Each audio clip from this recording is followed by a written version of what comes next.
Sa headlines kan mga barata, awol na pulis asin kaibahan kay ni Gadan sa anti-illegal drug bypass operation sa siyudad kang Naga, Kasubangi. Kadagdagan na pasilidad para sa mga person deprived of liberty na may kaso ng illegal na droga, kaipuhan. Epekto kang paglangkaw kang presyo kang LPG, tulos na matean kang saradit na nagninegosyo sa Naga. Health and Nutrition Caravan saro sa mga aktibidad sa ika-61 anibersaryo kang Barangay Pacol, Siyudad kang Naga. Diyos marhay na hapon. Ako si Mark Mendoza, ang sa indong tagapaghatod bareta.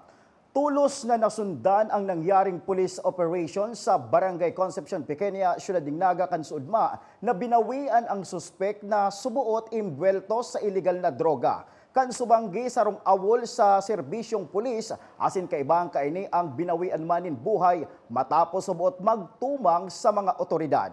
Detalye sa ramunta sa report ni Jerome Breeze. Matapos ang pagkagadan kan sarong drug personality na nanlaban sa ginibong drug bypass operation sa Concepcion na Pequeña, sinundan tulos ininsaro pang operasyon na kunsain duwang drug personality man ang binawiin buhay. Kabali na ang sarong awol na pulis na sinasabing nanlaman man sa kaparehong operasyon alas sa 11:15 Kasubangi sa Zona 1 kan San Isidro, Ciudad de Naga sa panginod kan Police Drug Enforcement Group katabang ang IMEG asin Naga City Police Office. Ang sospek na si Albert Gumba, dating pulis kan PNP Lupi, ang sinasabing nanlaban sa mga operatiba sa pagikan pagbadil sa pusher buyer, kay bahan ang saropang sospek na si Raydel Minguez na parehong residente kan Bula, alagad tulos manining binalusan kan mga pulis na nagresulta kan sa idang paggagadan. Sad to say, imbes na magpa-arresto ini because of the crime he committed, na nagkaiba pa pong armed confrontation, naglaban po ini kay Bapa ini sa iyang kasabwat, pigsarang badil, and nagpaputok sa mga operatiba, nagkaiba ng armed confrontation, eventually po nga na succumb na tamaan ng dua na kung saan binawi ang buhay. Napag-araman man na si Gumba, ang dating intel kan Bula Municipal Police Station, asin nag-awol kan ini madestino sa Lupi Municipal Police Station kan taong 2016. Ini kong dating police, awol ko ini, natanggal sa serbisyo kasi nag-absence without official leave for quite some time. Eventually po nga na tanggal na sa serbisyo. Ang istorya po kani, recruit po dahil kan 2002 sa PNP, tapos naka-assign na sa iba-ibang unit kan Philippine National Police Tiglis sa Camarines Sur as intel personnel. Ang pinakahuri po nga ng assignment kay hindi sa Lupi Municipal Police Station, but during the time of President Duterte in 2016, during the campaign, intensified campaign against illegal drugs, na kung sa'yo nagkaiba po daning mga random drug testing, as iba pang mga programa para sa internal cleansing, nag-awol po dahil hanggang po ngaling masakote ni Kasubangi, eventually involved po sa illegal drugs. Duwang caliber 45 na badil ang na-recover sa mga sospek kabalinan sa motorsiklo na ginamit kan mga ini alagad mayo panin kabilugan na kantidad sa nakuang illegal na droga sa duwa matapos ang nasabing operasyon. Para sa GNN TV 48 Naga, Jerome Breeze, Newsbreak. Mientras tanto, konsideradong high-value individual ang nagada na dating pulis sa ginibong anti-illegal drug operation sa Barangay San Isidro, Siyudad ng Naga, Kansubangi. Susog ki Police Senior Master Sergeant Tubi Bunggon, tagapagtaram kang Naga City Police Office, na mumonitor man subuot kan PNP Regional Office ang aktibidad kan nasabing dating pulis. Monitor din kan sa tuyang regional office na sa regional level and considered dining dating pulis na high-value individual. Padagos pa sa mga bareta, dating PNP Regional Director asin ngunyan City Councilor Omar Buenafe. Tubod na kaipuhan may suway na pasilidad ang mga person deprived of liberty na may kaso sa illegal na droga. Ang kumpletong detalye aramunta sa report ni Melvin Machado. Daina nabigla si City Councilor Omar Buenafe sa itinaoming datos sa Elizabeth GMP Male Dormitory na 74% kang kabilugan na populasyon kang PDL. Ang kaso may koneksyon sa illegal na droga. Huli taarog man subot kay ni ang sitwasyon duman sa Bureau of Correction na dati man siyang naging opisyal. Alagad ang pinagahandal kang konsihal. Iyo ang sararo sana ang pasilidad ka mga PDL na manlain-lain ang kasong kinakahampang. Iniyo kung pagkakahalubilo niya dumaan, minsan nagdadara kaning pag-level up man kang ibang mga offenders. Imbis na ang kaso simple theft. Ngunyan, nagiging imbirto na sa illegal drugs. Ang intervention subot kang kada PDL ang magkakaiba. Depende sa saida mga kaso. Huli kay ni dapat magkaigwan ng dagdag na pasilidad para sa sainda. Iniling tanang kay puwang kaniyo may mga additional facilities kita para digdi. Para magkaigwa maning yan. Segregation duman sa ibang mga kaso. Nakaka-influensya man duman sa iba.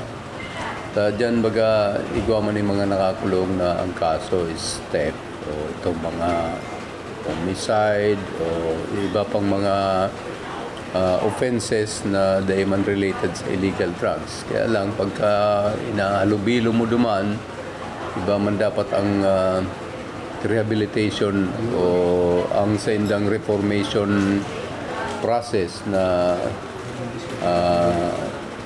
ini-introduce sa inda o ini-employ para sa inda. Para sa GNN TV 48 Naga, Melvin Machado, Newsway.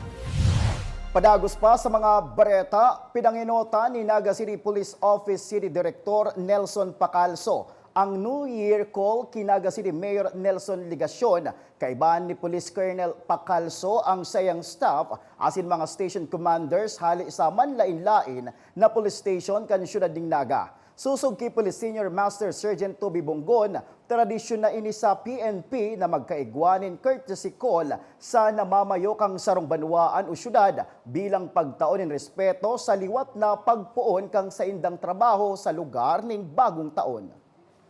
This is a traditional courtesy call to the local chief executive para ipresentar ang sadirita, para isumitir ang satuyang dedikasyon sa satuyang gigibuhon na trabaho para sa syudad ning Naga.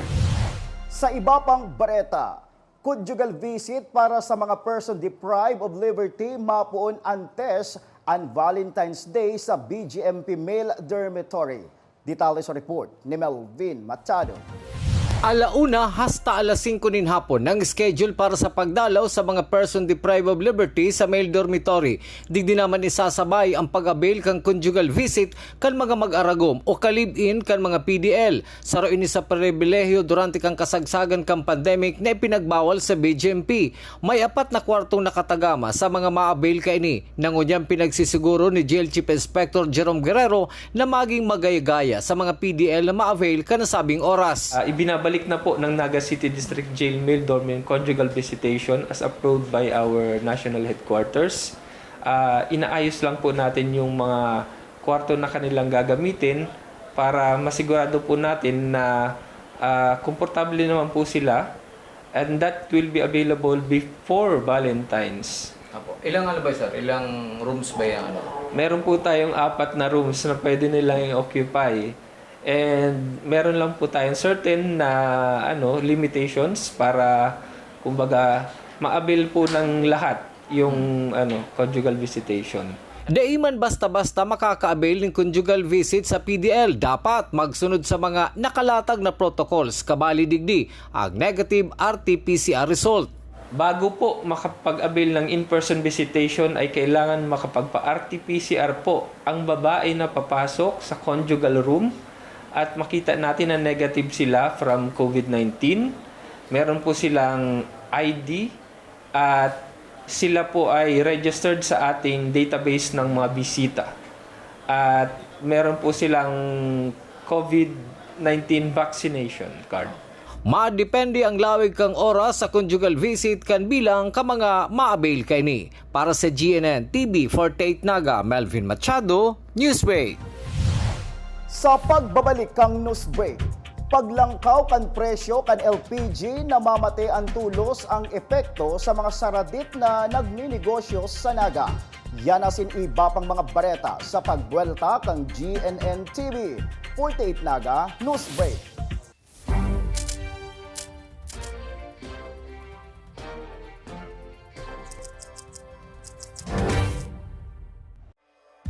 Mas pinalinaw, mas pinalakas, mas pinalawak. Ang GNN TV 48 Naga, digital na! Kung ang inyong TV sets ay digital ready na, pindutin ang scan o search channel button at makikita ang GNN TV Channel 48. Maaaring gumamit ng indoor o outdoor antenna para sa mas klarong panonood. Ganito rin ang gagawin kung kayo ay gumagamit ng digital box. Sa mga susunod na araw, asahan ang mga programang malapit sa puso ng mga Bicolano. Flight attendants, prepare for takeoff, please.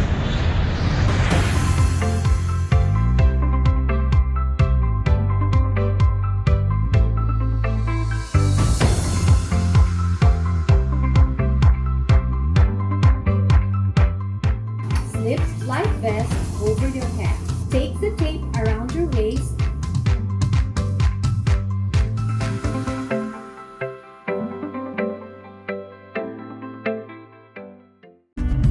Sa oras ng sakuna, isa sa mga kailangan natin sa ating tahanan ay isang gubag. Ang isang gubag ay naglalaman ng tubig,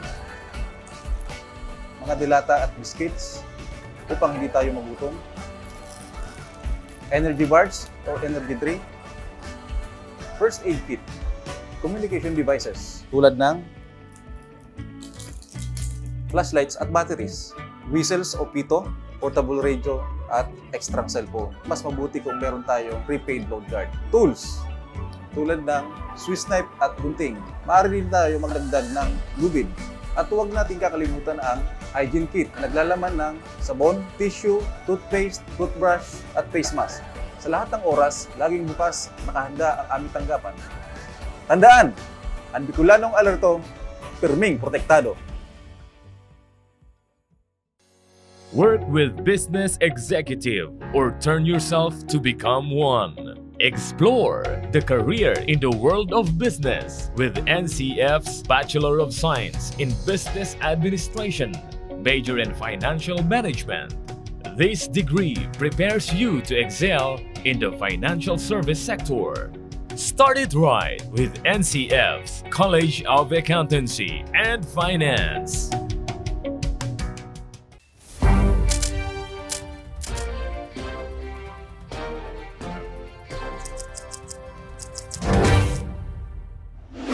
Padagos pa sa mga bareta, matapos ang paglangkaw sa presyo kan LPG kasabay kan presyo kan krudo kan nakalis na aldaw, tulos ining namatean kan nagkapirang nagninegosyo sa siyudad ng Naga. Aramon taman ang kompletong detalye sa report ni Melvin Machado. Sa may Civic Center kan siyudad kang Naga, nakapwesto ang masiram na tindang pares ni Ma'am Eliza Etchepare. Magkaibahan sinda mag-agom sa pag-asikaso sa sainda mga suki. Sa ganan siyang natitipon, digdi naman niya kinukuha ang pambayad sa pag-eskwela kan tulo niyang aki, bayad sa kuryente, tubig, asin iba pang gastusan. May pinapa-eskwela na po. Iyo po. Pira? Tulo po. Tulo ang nagkaklase? Iyo po. So, digdi na pico po. Ingabos digdi po, mga bills, mga binabayaran may utang, digdi gabos. Kumusta ang pwesto digdi? Okay, Nagbayad ma'am sa po. City Hall, ma'am. Mayo man po may permit man po kami. Alagad may magabat silang inaatubang sa saydang salit na negosyo. Ini iyo ang paglangkaw kang presyo kang LPG. Kung magpapadagos-tagos ang paglangkaw ka ini, syertong maapektaran ang presyo kang saindang pares. Iyo po. Pero tinatry mi po na dahil maglangkaw ta syempre ang customer may baka mahirapan man. Pero pag siguro pag nagtuloy-tuloy po yan, no choice kami kundi maglangkaw ng dikit. Dikit lang. Saro lang si Ma'am Eliza Etchepare sa dakol ng mga Pilipinong pirit nakikipaglabanin patas sa buhay sa taho kang padago sa paglangkaw kang presyo kang krudo asin barakalon na naglalaom na matatawan ininin solusyon kang presenteng administrasyon. Para sa GNN TV 48 Naga, Melvin Machado, Newsbreak. Sa satuyang police report, 9 na persona arestado sa sinasabing drug den sa Banawaan ng Tigawon, Camarines Sur. Aramon tang kompletong detalye sa report ni Jerome Breeze. Dahil na naginibong makapalagpakan na nasa siyam na individual matapos nasakyadahon ang sarong drug den sa ginibong drug bypass operation sa barangay San Antonio, Tigaon, Camarines Sur. Pasado alas 8 kasubanggi sa panginot kan na Tigaon PNP katabang ang PDEA Camarines Sur. Nakabakalin kantidad 32,000 pesos na pinagtutuburan Cebu sa mga sospek na si Niel Ryan Tabaco, 33 anyos, sarong tattoo artist; Joy Verdejo, 28 anyos; DC Buno, 27 anyos; Jandro Formalejo, 23 anyos; Michael David Pan, 18 anyos; Kevin Talagtag, 28 anyos; Helosis Copones, 25 anyos; Rizal Villaflores, 38 anyos, asin Ronel Ibalen, 38 anyos. Kabilugan na 30 gramos ang na-recover na illegal na droga sa drug den na may kantidad 204,000 pesos asin iba pang drug paraphernalias. Nasa kustodiya ng ganyan kan PNP Tigaon ang mga sospek na nahampang sa kasong pagbalgar sa RA 9165 on Comprehensive Dangerous Drugs Act of 2002. Para sa GNN TV 48 Naga, Jerome Breeze, Newsbreak. Sa iba pang police report, na-retrieve na kan suudma ang lawas kan nalamos na 14 anyos na biktimang si Ralph Gahero kan barangay Saring Pungpong, Lagunoy, Camarines Sur na tulong aldaw ng pinaghahanap matapos na magpasiring sa Canomoy River, barangay San Isidro Norte para magdakop nin sira.